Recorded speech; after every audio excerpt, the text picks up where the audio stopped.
The funeral of Pope Francis has taken place in the Vatican. The man who led the Catholic Church for 12 years, steering it through a period of change, died on Monday morning. Cardinal Giovanni Battista Re, who led the Mass, said the Pope had touched minds and hearts and wanted to build bridges, not walls. An estimated 250,000 mourners have packed the streets, with tens of thousands inside St. Peter's Square itself.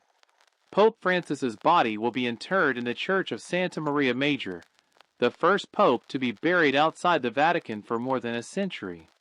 It's a place close to the Pope's heart, which he visited after every trip abroad to pray.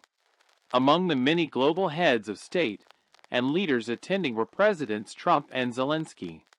After paying their respects, they held their first meeting since the bitter exchange at the White House in February. President Trump said it had been very productive. President Zelensky said, as well as being symbolic, it had the potential to be historic if we achieve joint results. We'll have more on the meeting later in the program. But first, our world news correspondent Joe Inwood reports on the main events from today's funeral. Even for a pope defined by his humility, determined to be buried in a way that reflected the poverty of the people he served, there was no avoiding the grandeur of this setting or the history of this moment. Pope Francis had chosen a simple wooden coffin, and it was in front of this that world leaders, including President Trump, paused to pay their respects. They came from all over the world, not only Christian nations. Prince William was representing the king, the Prime Minister also paying his respects. There was a ripple of applause as President Zelensky of Ukraine appeared on the big screen. This was not a moment for politics, but reflection and remembrance. Next, the cardinals filed past.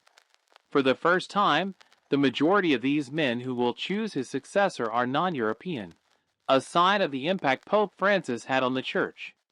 Pope Francis wanted his coffin not raised, but on a level with the people as the funeral mass began. Then the liturgy of the Word, 2 Bible readings, a reading from the Acts of the Apostles.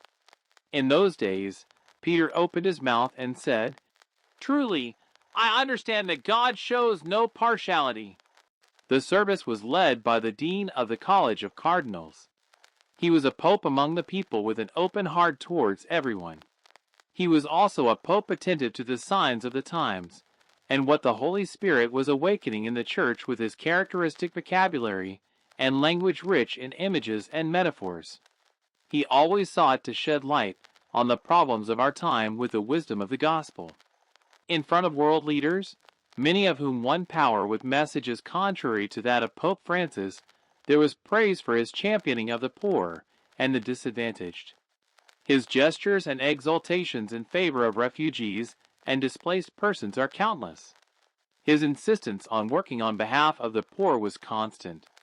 The Vatican says 250,000 people attended the funeral. Many took communion, from the poorest to the most powerful. As final prayers were said, the Vatican, the wider Catholic community, and much of the rest of the world said their farewells to Pope Francis.